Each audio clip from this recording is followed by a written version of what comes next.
راه زندگی. سلام دوستان، به کانال راه زندگی خوش اومدین. امروز میخوایم با شما در مورد 10 از دلایلی صحبت کنیم که ممکن است باعث بشن که آقایون در رابطه زناشویی احساس خوشبختی نکنن. یکی از دلایل میتونه این باشه که آقایون در رابطه احساس دوست داشته شدن نمیکنن. یکی از مواردی که ما اغلب فراموش میکنیم این هستش که آقایون هم میتونن مثل خانوم‌ها احساسات رمانتیکی داشته باشن و اونها هم نیاز به دوست داشته شدن دارن.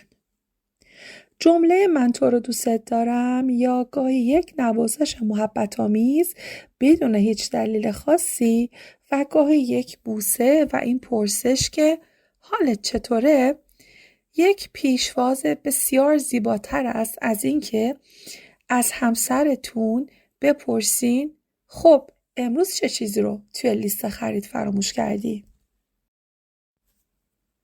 نکته دومی که اینجا میخوایم در موردش صحبت کنیم کمبود اعتماد هستش. خوب استش که بدونیم که آقایون هم نیاز دارن احساس کنن که همسرشون بهشون اعتماد داره. یک رفتار کنترل آمیز نشون میده که در رابطه هیچ اعتمادی وجود نداره و کنترل حتما به این صورت نیستش که از طرف بپرسند کجا هستی یا با چه کسی هستی، بلکه پرسش های از قبیل انجامش دادی؟ تموم شد؟ چه کار داری میکنی؟ هم میتونن نشانه از کنترل باشن. سومین نکته که میخوایم بهش بپردازیم اهداف متفاوت در زندگی هست. غالبا در اول زندگی افراد در مورد اهدافشون با همدیگه صحبت نمی کنن و این باعث میشه که کم کم در طول زندگی متوجه بشن که هر کدوم از اونها دنبال اهداف متفاوتی هستند و به این نکته هم توجه نمی کنن که آقایون و خانوم‌ها در سنین متفاوت برای قدم‌های متفاوتی در زندگی آماده هستند، مثل صاحب بچه شدن، مهاجرت و یا سرمایه گذاری. گاهی پیش میاد که یکی از اونها مدت هاست که رویایی رو در سرش میپرورونه، در حالی که اون دیگری حتی نمیتونه تصورش رو بکنه و اصلاً به لحاظ روحی برای اون مسئله آماده نیستش. نکته بعدی توقعات بیش از حد هستش.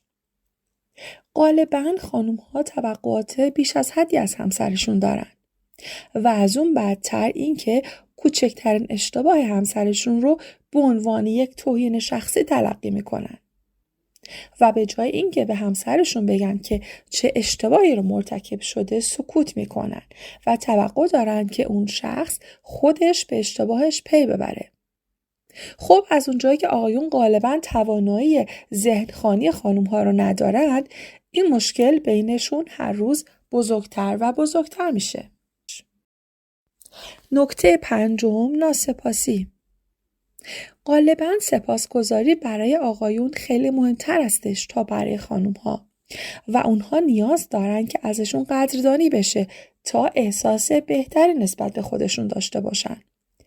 ولیکن به رغم این غالباً از طرف همسرشون باید بشنون که چه کاری رو اشتباه انجام دادن و اینکه چقدر ناتوان هستن.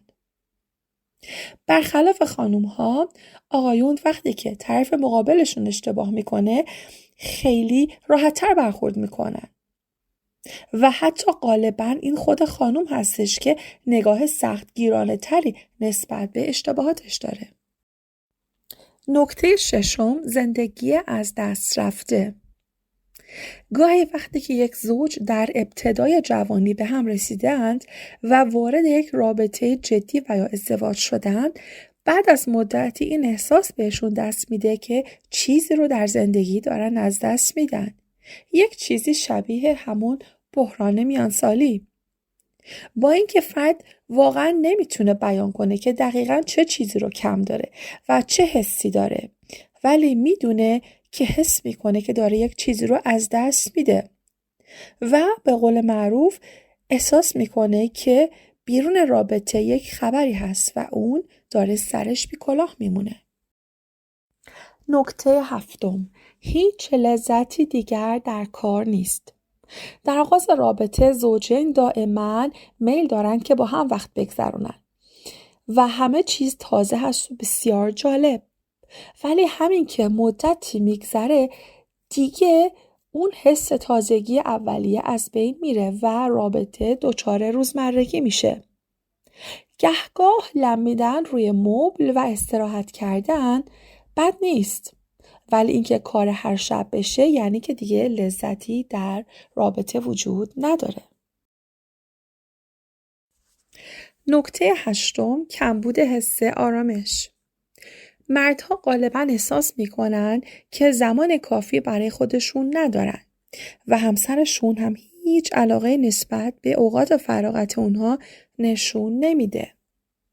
داشتن یک روز تعطیل در کنار دوستان به همراه استراحت و فراغت برای خانوم‌ها یک چیز کاملا عادی به نظر میرسه. ولی کافی هست که همسرشون بخواد اوقاتی رو به خودش و سرگرمیش اختصاص بده. اون وقت هست که باید شاهد این باشه که خانومش جمله‌های اعتراضی مانند تو مگر بچه‌ای؟ چرا با کامپیوتر بازی میکنی؟ و یا باز هم که با دوستانت وقت میگذرونی باشه. نکته 9: مادر به جای همسر. معمولاً خیلی مشکلات از اینجا شروع میشه که زوجین صاحب بچه میشن. با اینکه امروزه آقایون هم در تعلیم و تربیت بچه ها شریک هستند، ولی باز هم رابطه بچه ها با مادر غالباً عمیق‌تر به نظر میرسه. خانوم ها بیشتر اوقاتشون رو با بچه ها میگذرونن و همین باعث میشه که همسرشون احساس تنهایی کنه و آسیب ببینه. نکته 10 و آخر: زندگی کسل کننده. یکی دیگر از مشکلاتی که در رابطه طولانی به وجود میاد حس کسل کنندگی هستش. در ابتدای رابطه زوجین حاضر نیستن که حتی یک لحظه رو هم بدون هم سپری کنن، ولی کم کم به مرور زمان این حس کمتر میشه و این رو باید بدونیم که این مردها هستند که غالباً مایل به یک رابطه منسجم هستند و از تجربه یک رابطه خارج از ازدواج غالباً ترس دارن، به این دلیل که همسرشون ممکنه متوجه بشه و اونها رو ترک کنه. بله، آقایون هم میترسن. باورتون نمیشه نه؟